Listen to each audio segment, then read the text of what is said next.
But African trading links reached far beyond Europe. To the east of Cairo lay the great sea routes to India and China. The sailing rig in use today has changed very little since the great trading days of the past. East African sailors were tacking their ships against the wind up to an angle of 35 degrees long before Europeans had learned the necessary technique. The Africans who manned and still man these vessels are the Swahili, a coastal people who speak their own African language.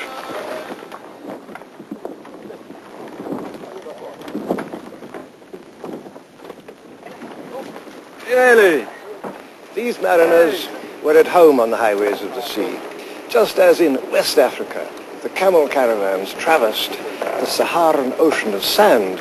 So did the ships of the Swahili traverse their ocean of water. Once again, this time in the east, linking the African interior with the markets of the world.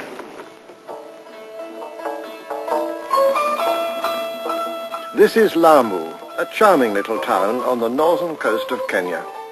It was the destination of many of the ships coming down from the Red Sea, the Persian Gulf, and some from as far away as India and even China.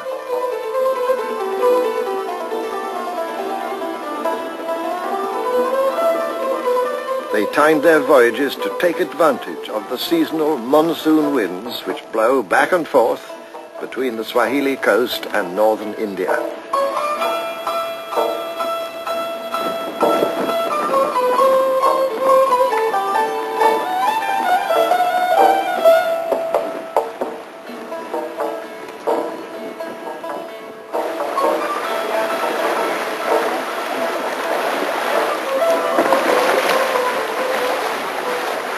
The ships brought with them not only goods for sale, but a wide range of ideas and beliefs.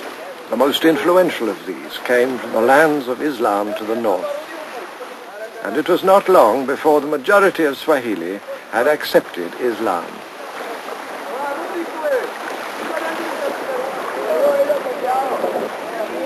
In spite of this northern influence, much of their culture has remained distinctly and uniquely Swahili, and it has kept its own identity.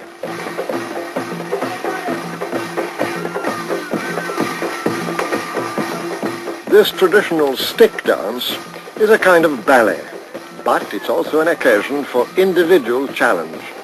And that's very much an element in the culture and character of the Swahili. Although the cities of the Swahili in their heyday had a common interest in trade, each of them preferred to stay on its own. They liked to compete against each other, as these men in this stick dance, but had no interest in territorial conquest.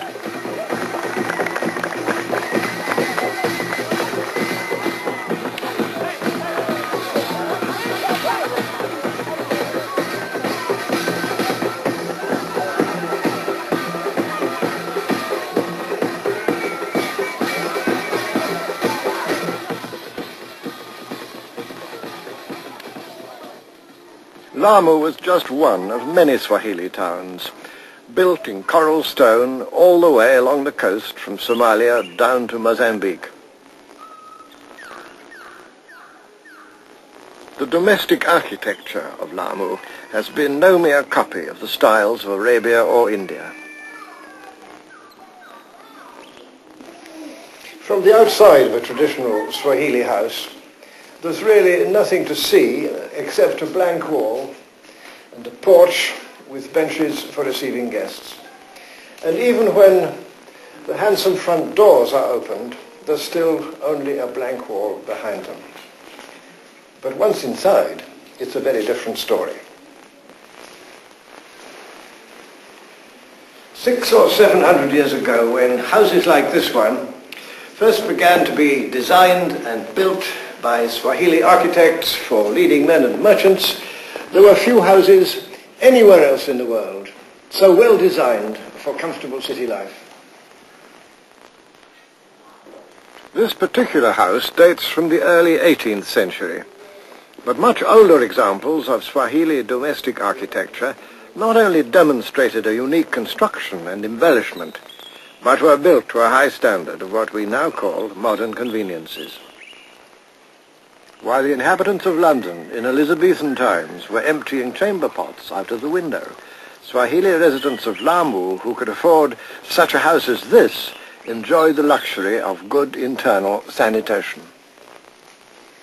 These old Swahili houses spell out for us the basic aims that guided the architects in their design: to make the best possible use of local materials, finely plastered coral stone, necessarily short rafters of mangrove tree poles, and then to ensure a high level of domestic privacy, and not least to show off and guarantee the creditworthiness of the owner, so essential in a community whose livelihood always depended on the profits and the risks of long-distance trade.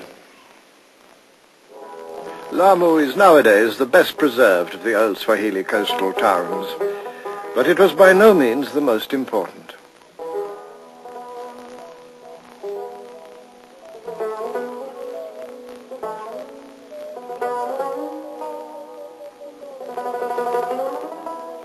Through excavation or analysis of graveyards such as this one, archaeologists have identified more than 50 Swahili towns, all constructed in the same coral stone, a stone which can be readily worked beneath the surface of the ocean, but then takes on a permanent toughness and durability soon after being exposed to the air and sun.